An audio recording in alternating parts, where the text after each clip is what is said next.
Assalamu alaikum dostlar, sizlerge kıskaça Sakharovaga barууну ушул видеодо түшүндүрүп өтүп кетмекчимин. Кече эжем айтып калды эле, чогуу барып келели Sakharovaga деп. Анан эрте турдум, метрого карай жол алдым. Метро картасын карап, ичинен издеп таппай зорго Лесопарковская метрону таптым. Жана метрого карай жол алдым. Метрого түштүм. Ошол эжем жакын эле Кыргызстандан келген болчу. Жолду билбейт, ошондуктан мен ал барууну чечтим жана эрте менен метрого карай түшүп баратам. Ушул видео ошондой жаңы келгендер, Кыргызстандан жаңы келип Sakharovaga кандай баруу керек, кандай жок экендигин билбей аткан адамдар болсо, ушул видеону көрүп, кандай түшүш керек, кандай барыш керек, кайсыл жерден чыгыш керек, кайсы автобусга чыгыш керек, ушул видео аркылуу көрүп билип алса болот. Сиздерге пайдалуу видео болот деген үмүттөбүз. Метрого түшүп, метронун добушунан өзүм мас болуп, Лесопарковская жетип калганын билбей калдым. Мына ушунча адам толпанын артынан кете бересиң, Лесопарковскаядан чыгасың. Толпадан чыгып, метродон өзү бир эле убакыт бар, чыкканыңда уже көрсөтүп койгон МЦ1 деп, мына миграционный Sakharova. Ошол толпанын баардыгы ошол автобуска чыгат. Мына уже биз аш-баш дегенче жетип келип калдык. Мына Кыргызстандын Евразийский союздун бөлөк эмеси, жолу, ошол аркылуу биз баратабыз. Аркы жактан патентке баргандар кирет. Бирок бул жерден эки бөлөк киргени менен ичкери баары бир. Буга чейинки видеолордо дагы көптөгөн адамдар, көптөгөн видеолордо айтып өтүп кетишкен бул тууралуу. Мына элдер паспортну 2-3 жерден көрсөтүп, паспорттон кирип барасың. Мына адамдар артынан бара бересиң. Могул жерде уже мына 2Б, 2А, Армения, Казакстан, Кыргызстан деп жазылып турат. Ушул жерде уже кирип, документтерди көргөзүп, аркы жакка, баягы медицинский анализдер тапшырган жакка кирсеңиздер болот. Мен бул эмелерден өткөнмүн. Получить эткени келдим, мына 7А выход жазылып турат. Ушул адамдар патентке дагы, ошол Кыргызстандын медицинский анализдери тууралуу да маалымат бүт.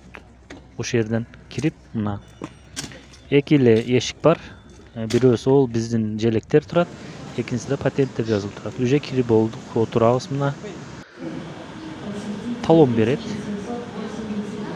Мониторлорду көрсөтүп турат жана айтып турат. Көңүл буруп эшитип турсаңыздар, өзүңүздөрдүн талонуңуздар чыгат. Берки медицинский көрүктөн эмелерден өткөндөр тууралуу бүт видеолор бар.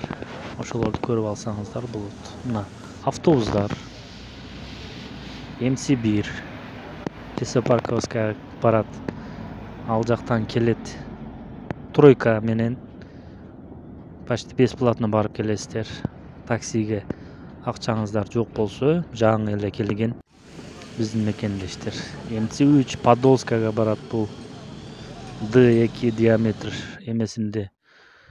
Мына тройка менен такси Лесопарковская, мына Подольскийге МЦ3. Автобустарга чейин көргөзүп койдук, чтобы сиздер адашып кетпеңиздер деп. 3 негизги автобустарды ошолорго карап, сиздер кайсы жак удобный болсо, эгер такси удобный болсо, таксиде деле барып келсеңиздер болот. Экономный вариантын мен көрсөтүп турам. Таксиде убакыттан утасыңар. Эгер убактыңар кенен, выходной күндөрү болсо, барып келсеңиздер болот. Негизги кетүүчү документтер паспорт, миграционный карта керек, регистрация керек болот ал жака, жана паспорт перевод. Если паспорт перевод болсо сиз менен 5300 төлөнөт ал жерге, болбосо 6200 төлөйсүздөр. Кыскача ушундай Sakharovanын эмелери. баягы паника кылуунун деле кажети жок. Ал жер өтө эле оңой. Жазууларга карайсыздар, таблолорго карайсыздар.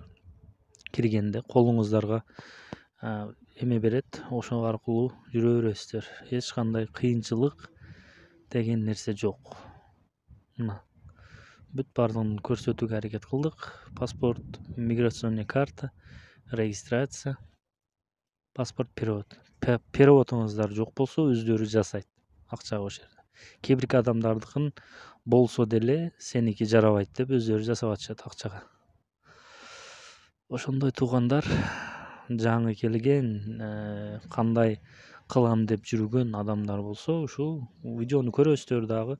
Лесопарковскага барыш керек, же болбосо Подольская жакын болсо Подольская, МЦ3 табасыздар, же болбосо МЦ1, же болбосо МЦ2, метро. Ошентип эле барып келсеңиздер болот. Таксилер 1000 сом барып кайрап келет туура. Бирок кээде ошол 1000 сом деле таппай калган учурлар болот. Ошондой туугандар,